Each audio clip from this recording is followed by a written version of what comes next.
नमस्कार, VM food या YouTube चॅनलमध्ये तुम्हा सर्वांचे मनपूर्वक स्वागत। आज आपण मेथीचे पराठे कसे करायचे त्याची रेसिपी बघणार आहोत, पण थोड्या वेगळ्या पद्धतीने। आपण फक्त मेथीचे नाही तर मेथी मटार मिक्स करून त्याचे पराठे करणार आहोत। तर त्यासाठी काय काय साहित्य लागते ते आपण आधी बघून घेऊ। इथे मी एक वाटी चांगली, एक 2 वाट्या मोठी मेथी चांगली स्वच्छ पानं निवडून स्वच्छ धुवून घेतलेली आहे। इथे मी अर्धा वाटी मटार घेतलेले आहे। मी हे एक 5 मिनिटं पाण्यामध्ये, गरम पाण्यामध्ये ब्लांच करून घेतलेले आहे, तुम्ही बघू शकता। इथे एक मोठी वाटी मी गव्हाचं पीठ घेतलेलं आहे। इथे एक मोठा चमचा लसण आणि मिरचीची पेस्ट आहे, जिरं लसण मिरची। एक पाव चमचा ओवा। इथे 2 चमचे दही घेतलेला आहे। एक मोठा चमचा तीळ आणि एक छोटी वाटी बेसन पीठ, हळद, तिखट आणि मीठ हे साहित्य आपल्याला लागणार आहे। सर्वात आधी आपण आता काय करणार आहोत, हे जे मटार आहे ते मिक्सरला थोडं दरदरीत असं वाटून घेणार आहोत।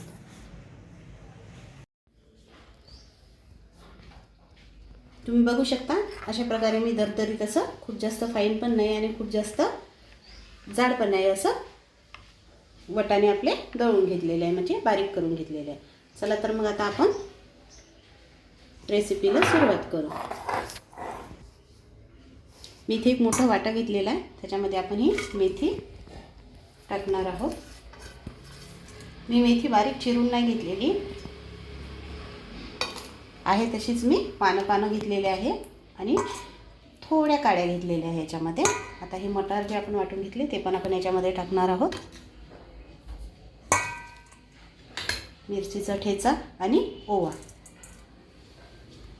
हे पण टाकायचं आहे। दही,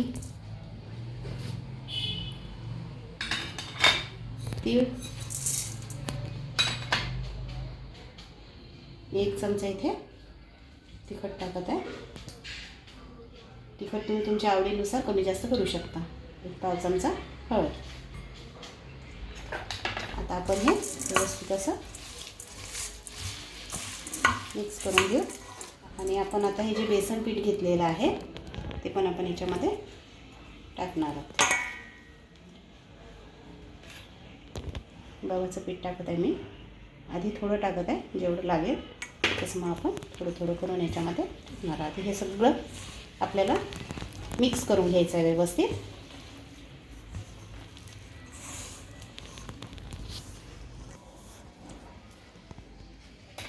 याच्यामध्ये आहे तेवढं पीठ आता पूर्ण आपण टाकून घेतलेलं आहे।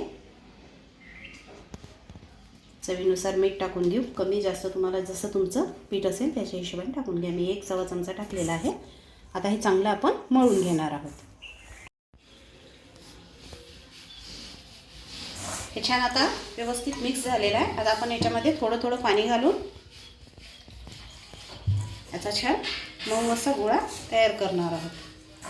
थोडं पाणी घालायचं आपल्याला।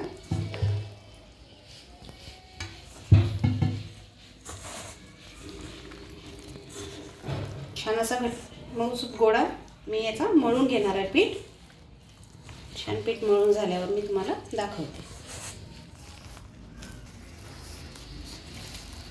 अशा पद्धतीने छान आपल्याला असं मऊसूत असं पीठ मळून घ्यायचं आहे। तुम्ही बघू शकता।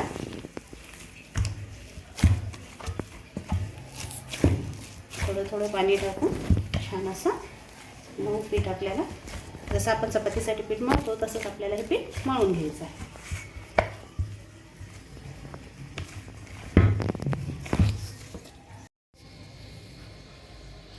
अशा पद्धतीने मी पीठ मळून घेतलेलं आहे, थोडं तेल लावून वरून। आता आपण याला एक 5 मिनिटं झाकून ठेवणार आहोत मुरू द्यायसाठी। इथे 5 मिनिटं झालेले आहे, आपलं पीठ व्यवस्थित असं मुरलेलं आहे। आता आपण याचे पराठे करून घेणार आहोत। पिठामध्ये हात बुडवून गोळा आपल्याला याच्यातून काढून घ्यायचा आहे। ज्या साईजचे तुम्हाला पराठे करायचे त्या साईजचा गोळा आपल्याला इथे घ्यायचं आहे.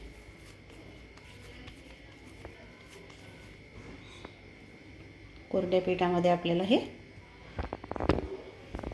बुडवून व्यवस्थित पीठ लावून आपल्याला हे लाटून घ्यायचं आहे. इथे मी गॅसवर तवा पण तापत ठेवलेला आहे.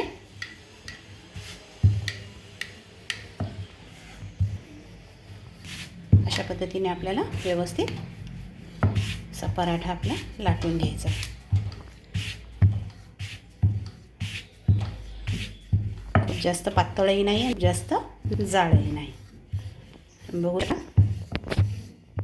पराठा व्यवस्थित आपला लाटला गेलेला आहे. खूप जास्त बारीकही नाही आणि खूप पातळही नाही. तुम्हाला पाहिजे असेल तर तुम्ही एखादी झाकण किंवा प्लेट ठेवून याला गोल असं कट करून घेऊ शकता, पण मला तसं नाही करायचं, मी असेच करणार आहे. इथे तवा पण आपला तापलेला आहे. आपण असं कढीने तेल सोडून घेणार आहोत आणि आपला हा पराठा आता आपण याच्यावर असं टाकायचा आहे. छान मंद गॅसवर आपल्याला हा पराठा शेकून घ्यायचा आहे. त्याने थोडं तेल सोडत आहे मी.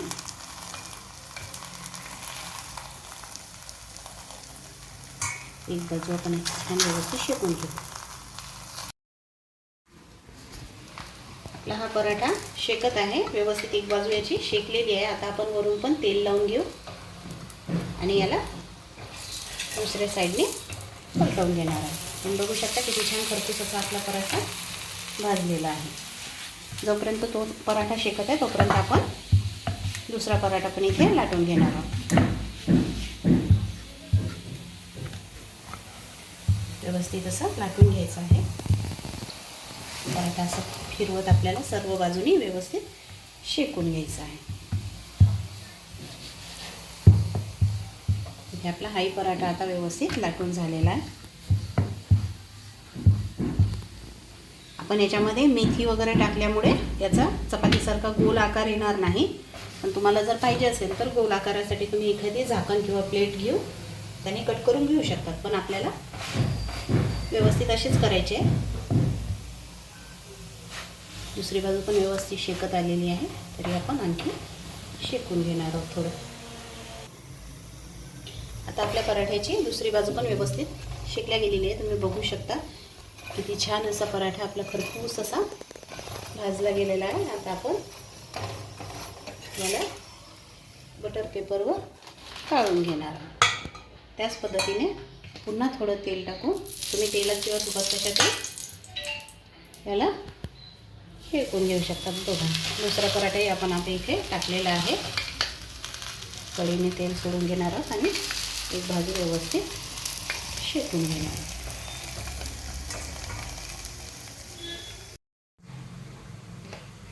आता आपण याला वरून तेल लावून घेतलेलं आहे. आता आपण याला दुसऱ्या बाजूने पलटवून घेणार आहोत. तुम्ही बघू शकता किती व्यवस्थित असा पराठा आपला पूर्ण बाजूने व्यवस्थित असं शेकून घेतला आहे आपण. खरपूस असा रंग बघा किती छान आलेला आहे. खरपूस असा भाजला गेलेला आहे पराठा आपला. आता आपण याही साईडने व्यवस्थित असं शेकून घेणार आहोत पराठा.